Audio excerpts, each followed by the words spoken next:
സ്വാഗതം DRS മലയാളത്തിലേക്ക് എല്ലാവർക്കും സ്വാഗതം. നമ്മൾ നോക്കാൻ പോകുന്നത് നാളെ നടക്കാൻ പോകുന്ന രണ്ടാമത്തെ മത്സരത്തെ പറ്റിയിട്ടാണ്.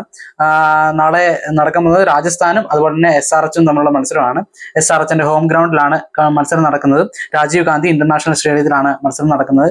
അതിന്റെ വെതർ കണ്ടീഷനും ഈ പറയുന്ന പോലെ ടീമിന്റെ പ്ലേയിങ് 11ഉം പ്രോബബിൾ ഒരു പ്ലേയിങ് 11ഉം അതുപോലെ തന്നെ ഈ നടക്കാൻ പോകുന്ന മത്സരത്തിൽ ആരായിരിക്കും ഓരോ ടീമിലെ ഓരോ ബാറ്ററും ബോളറിനും നമ്മൾ സെലക്ട് ചെയ്യും. ഇവരായിരിക്കും ബെസ്റ്റ് പെർഫോമർ ആ മത്സരത്തിൽ അവരായിരിക്കും പെർഫോമൻസ് കാഴ്ചവെക്കാൻ പോകുന്നത് അവരെന്നുള്ള പ്രഡിക്ഷൻ നമ്മളിവിടെ നടത്തുന്നതായിരിക്കും.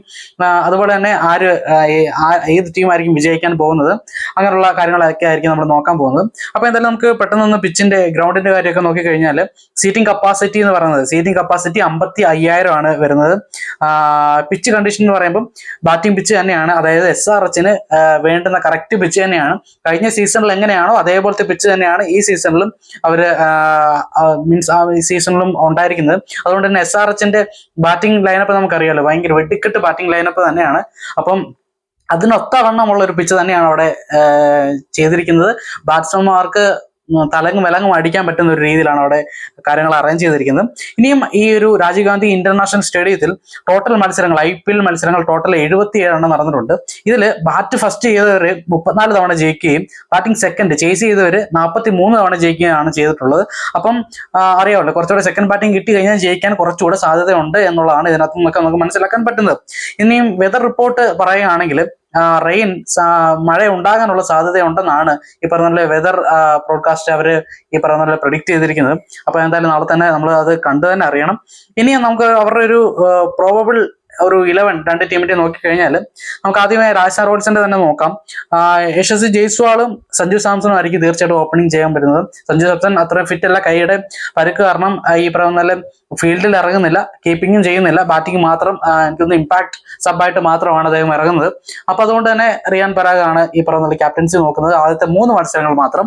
അപ്പൊ എന്തായാലും ആ ഒരു ക്യാപ്റ്റൻസി റിയാൻ പരാഗ് എങ്ങനെയാണ് നോക്കിക്കാണുന്നത്, അല്ലെങ്കിൽ അദ്ദേഹത്തിൽ നിന്ന് എങ്ങനെയാണ് ആ ഒരു ഔട്ട്പുട്ട് റിസൾട്ട് കാര്യങ്ങളൊക്കെ ഉണ്ടാകുന്നത്, അത് അദ്ദേഹത്തിന്റെ ബാറ്റിങ്ങിനെയും ഓൾറൗണ്ടർ മികവിനെയും ഒക്കെ ബാധിക്കുമോ എന്നുള്ള കാര്യങ്ങളൊക്കെ നമുക്ക് നോക്കി തന്നെ കണ്ടറിയണം.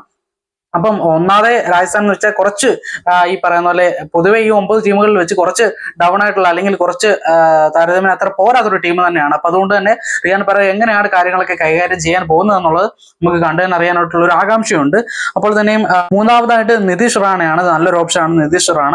അത് കഴിഞ്ഞിട്ട് 4ാമത് റിയാൻ പരാഗ്, 5ാമത് ധ്രുവ ജൂറൽ, 6 ഷിംറോൺ ഹെറ്റ്മയർ, 7 വാനിദു ഹസരംഗ, 8 ശുഭദ് ദുബയോ അല്ലെങ്കിൽ ആകാശ് മധുവാളോ ഉണ്ടാകാനുള്ള സാധ്യതയുണ്ട്.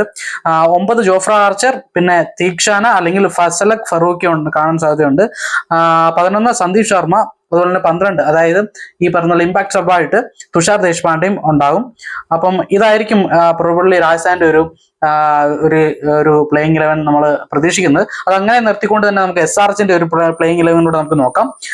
SRHന്റെ ട്രാവിസ് ഹെഡും അഭിഷേക് ശർമ്മയും തന്നെയായിരിക്കും തീർച്ചയായിട്ടും ഓപ്പൺ ചെയ്യാൻ പോകുന്നത്, അതിനകത്ത് വേറെ സംശയമൊന്നുമില്ല. അതിനുശേഷം മൂന്നാമതായിട്ട് വേറൊരു ചെറിയ പോക്കറ്റ് ഡൈനാമോ എന്ന് പറയുന്നത് നമ്മുടെ ഇഷാൻ കിഷൻ ഈ പറയുന്ന ബാറ്റ് ചെയ്യാൻ എത്തും.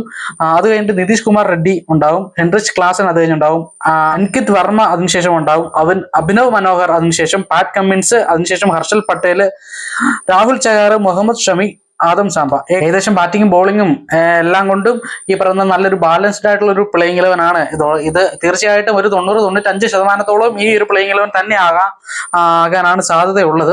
എന്തായാലും നമുക്കത് കണ്ടു തന്നെ അറിയണം എങ്ങനെയാണ് പ്ലേയിങ് 11 ഒക്കെ അവിടെ അവർ എടുക്കുന്നുള്ളത്. ഇനിയും ഫോം ആൻഡ് ഫിറ്റ്നസിന്റെ കാര്യമൊക്കെ നോക്കി കഴിഞ്ഞാൽ സഞ്ജുവിന്റെ ഒരു ഇഷ്യൂ ഉണ്ട്, ഫിംഗർ നമ്മൾ പറഞ്ഞല്ലോ റിയാൻ പരാഗ് അതുകൊണ്ട് ക്യാപ്റ്റൻ ആവുന്നു.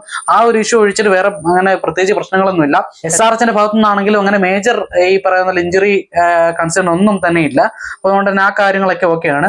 ഇനിയും ഈ ഒരു രാജീവ് ഗാന്ധി ഇന്റർനാഷണൽ സ്റ്റേഡിയത്തിലെ ആവറേജ് സ്കോർ എന്ന് പറയുന്നത് 160 റൺസ് ആണ്. അപ്പം നമുക്കറിയാമല്ലോ SRHനെ സംബന്ധിച്ച് ഇതൊക്കെ കൂടും. അതുകൊണ്ട് തന്നെ നമുക്ക് ഈ ഗ്രൗണ്ടിൽ SRH ആണെങ്കിൽ ആവറേജ് എത്ര സ്കോർ പോകും, RR ആണെങ്കിൽ ആവറേജ് എത്ര സ്കോർ പോകും എന്നുള്ളത് നമുക്ക് നോക്കാം. അത് ഫസ്റ്റ് ഇന്നിങ്സ് ആണെങ്കിലും സെക്കൻഡ് ഇന്നിങ്സ് ആണെങ്കിലും. ഇപ്പം SRH ആണ് ഫസ്റ്റ് ബാറ്റ് ചെയ്യുന്നതെങ്കിൽ 210-220 എന്നുള്ളതാണ് ആ ഒരു ആവറേജ് സ്കോർ പ്രെഡിക്റ്റ് ചെയ്യുന്നത് നമ്മൾ. സെക്കൻഡ് ഇന്നിങ്സിലാണ് അവർ വരുന്നതെങ്കിൽ ഏകദേശം 190 മുതൽ 200 വരെ ഉള്ളതൊക്കെ അവർക്ക് സിമ്പിൾ ആയിട്ട് ചേസ് ചെയ്യാൻ കഴിയും എന്നുള്ളതാണ് ആ ഒരു ആവറേജ് പ്രഡിക്ഷൻ ആണ് നമ്മൾ പറയുന്നത്, സ്കോർ പ്രഡിക്ഷൻ. ഇനി RRന്റെ കാര്യത്തിലാണെങ്കിൽ അവർ ഫസ്റ്റ് ഇന്നിങ്സിലാണെങ്കിൽ 190 തൊട്ട് 200 വരെ എടുക്കാനുള്ള സാധ്യതയുണ്ട് നമ്മൾ കാണുന്നത്. സാധ്യത മാത്രമാണ്, പ്രഡിക്ഷൻ മാത്രമാണ്. ഇനി സെക്കൻഡ് ഇന്നിങ്സിൽ മത്സരത്തിൽ അവർ ചേസ് ചെയ്യാനാണെങ്കിൽ 170 തൊട്ട് 180 വരെയുള്ള ഒരു സ്കോറിനകത്താണെങ്കിൽ അവർക്ക് ചേസ് ചെയ്ത് എടുക്കാൻ കഴിയും എന്നുള്ളതാണ് നമ്മുടെ ഒരു പ്രഡിക്ഷൻ വരുന്നത്. ഇനിയും ഈ മത്സരത്തിൽ ആരൊക്കെ ആണ് കളിക്കാൻ കഴിയുക, മീൻസ് ഈ മത്സരത്തിൽ ഓരോ ടീമിൽ നിന്നും ഒരു ബാറ്ററേയും ഒരു ബൗളറേയും നമ്മൾ സെലക്ട് ചെയ്യും. ഏറ്റവും നല്ലപോലെ പെർഫോം ചെയ്യാൻ സാധ്യതയുള്ളത് ആര്, പ്രഡിക്ഷൻ. അവിടെയും പ്രഡിക്ഷൻ ആണ്. നിങ്ങൾക്കൊക്കെയും വിപരീത അഭിപ്രായങ്ങൾ ഉണ്ടാകും. അപ്പൊ എന്തായാലും നമ്മൾ സെലക്ട് ചെയ്യുന്നത് SRHന്റെ ഭാഗത്തു നിന്നും ബാറ്റിംഗിൽ ട്രാവിസ് ഹെഡും അതുപോലെ തന്നെ ബോളിംഗിൽ ഹർഷൽ പട്ടേലും ആയിരിക്കും നമ്മൾ പ്രഡിക്ട് ചെയ്യുന്നത്. ഇവർ രണ്ടുപേരും ആയിരിക്കും ഈ മത്സരത്തിൽ അവരെ വിജയിപ്പിക്കാൻ പോകുന്നത് എന്നുള്ളതാണ് നമ്മൾ പ്രഡിക്ട് ചെയ്യുന്നത്. ഇനി അതല്ല, രാജസ്ഥാൻ റോയൽസിന്റെ ആണെങ്കിൽ ബാറ്റിംഗിൽ സഞ്ജു സാംസണും ബോളിംഗിൽ ഹസരംഗി ആയിരിക്കും ഈ പറഞ്ഞ സ്കോർ ചെയ്യാൻ പോകുന്നത്. നമുക്ക് നല്ലത് കണ്ടു തന്നെ അറിയാം ഈ പറഞ്ഞ ആരൊക്കെയാണ് ഈ രണ്ട് ടീമുകളിൽ നിന്നും കളിക്കാൻ പോകുന്നതെന്നും. ഇനി ഹെഡ് ടു ഹെഡ് മാച്ചും കൂടെ നമ്മൾ അവസാനമായിട്ട് നോക്കുകയാണ്. ടോട്ടൽ 20 മത്സരങ്ങളിൽ SRHും RRും നമ്മൾ കളിച്ചിട്ടുണ്ട്.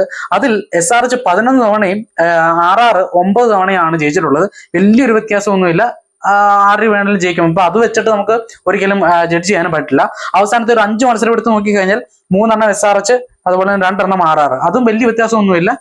അത് സ്വാഭാവികമായിട്ടും വരുന്ന കാര്യങ്ങളൊക്കെ തന്നെ ഉള്ളൂ.